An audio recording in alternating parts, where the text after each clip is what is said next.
Hi there, welcome to another IC with Tim Rowe. And Scott Forsty. last time we talked to you, we spent some time talking about one of our favorite tools, ACS, specifically one of Scott's favorite areas of ACS. Prompting.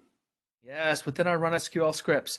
Well, Scott and I got to thinking, it's great that we talked about the tool, but how do you get it? If lots of people that either have it already today or need to get it.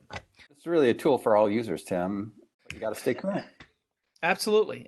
And Scott's made up this beautiful URL for us. Short URL, they call it a vanity URL. At the time we created that, we were trying to make it easy to find the download site, but you still had to jump through some hoops.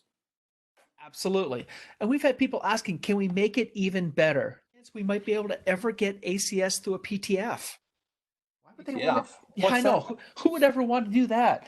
But believe it or not, there are companies, right, that can't go to our download site. They can only get stuff via PTF. We've evolved. You can now. Wait a second. Hold on. Go back. Yeah. What's that guy at the end? Yeah, it's evolution. Star Wars. Oh, no, I'm at the other end. That's my brother.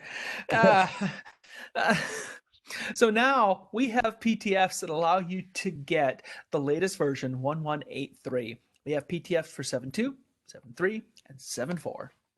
No, I didn't enhance it. I made ACS You're telling better. me you enhanced 7.2 to include ACS? Now our users on 7.2 don't have to suffer as much. PTF on the machine, this ACS product, the base, is going to go into this product directory. Our IBM prod data access ACS base. That's an IFS path name, right, Tim? Certainly is, which you can look at through the IFS viewer. You know what I call that first one in the list? What's that? The bundle of joy jar. Oh, I love that. Yeah. So true. It's so powerful. Well, and now we have our ACS delivered on IBM I. So if you want to actually use it on IBM I, you don't have to go anywhere, go get anything. It's already here. So it's a good thing I'm sitting down, Tim, because this is pretty amazing stuff. Oh my goodness. And the options are endless. There's a lot of different things that you can do now that it's there. So one, we've talked about having ACS in some remote location and having desktop shortcuts to be able to leverage that so that you can have 1,000 customers point at a single ACS runtime. You update the single ACS runtime and all the rest of those customers are now updated with the new version. Well, you in theory could do that now with ACS being delivered via a PTF on your IBM I. Oh, wow. Kind of cool. Ease of management. For those of us that like to put ACS down on our workstation, well, which is what I do. I think you do the same thing, Scott. I don't need to go to the download site anymore. I can go point at my IBM I and get it from there. So sorry, Scott, all that work you did for that vanity URL. Yeah, I don't think we need it anymore. Its time has come and gone. Then here's one that I think is fascinating. I can run ACS natively on IBM I. Why would I want to do that? Why indeed? Well, I said ACS bundle jar is a bundle of joy partially because some of the features you can use in ACS where it's all interactive, it's graphical interface that we all know and love, you can program to it. The team has different features in there that you can program to, and we have a gist published. What's a gist? A gist is this area within the open source community in GitHub where you can have a dialogue on a topic and include source code and then a little explanation. People can comment on it or ask questions. It's just a way to share working examples. So I modified one of my working examples that showed how to use ACS to create spreadsheets and then email them. It's the sort of thing that you and I worked on last year. Which is so powerful. I can create spreadsheets natively on IBM I.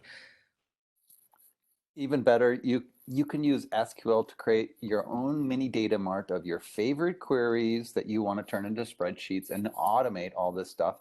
And now you don't even have to go through some manual process of finding that bundle jar and establishing it in some directory because you and your team have done it. That's fantastic. So this example that's out here shows how to create a spreadsheet, do it automatically, and schedule a job entry so it happens every day at 4 o'clock? Whenever you want it. Does it also email you stuff? It does today. Of course, there's some one-time setup there to decide, okay, do I have my SMTP server started? Who's going to receive these emails? And I did put a comment in this example to please not send me your emails. Of Maybe course, Scott, maybe you shouldn't put your email in there. Just a thought. uh, Oh, Scott. thanks for the advice. Too late. Now, let's transition to downloading IBM I to your workstation, because we got a whole brand new process even for this, which I think is pretty amazing. So once you've actually got 1183 on your workstation, the future is very bright. If you go into your ACS config.properties file, open it up and edit it, you need to add one new property. The property is right here, com IBM access check update system.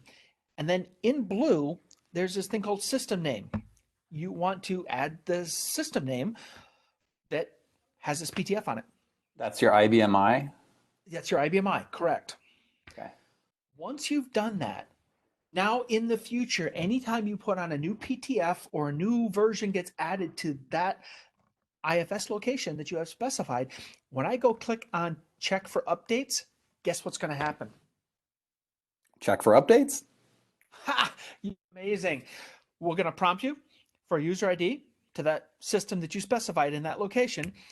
And if an update is available, not only will we tell you about it, you'll be given an option to install it. Say yes. So I can go, just to kind of show you a real example here, I've got this new jar file sitting out here on my system. There's my system. There's my direction. And there's my jar file. If I go over to my ACS, I can look at my help about. You can see I've got a new version out here. I'm on 1183. If I go click on the check for updates, I'm going to go check that system to see if I have a newer version. Well, would you look at that? I have a version for February 16th of 2020. So, I mean, I have a really new version.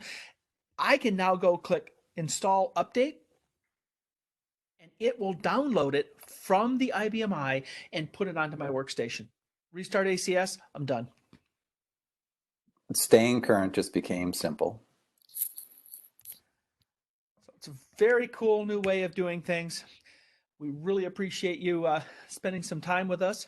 Scott and I are here in snowy Minnesota, enjoying a beautiful day in the snow. Have a good one, everyone.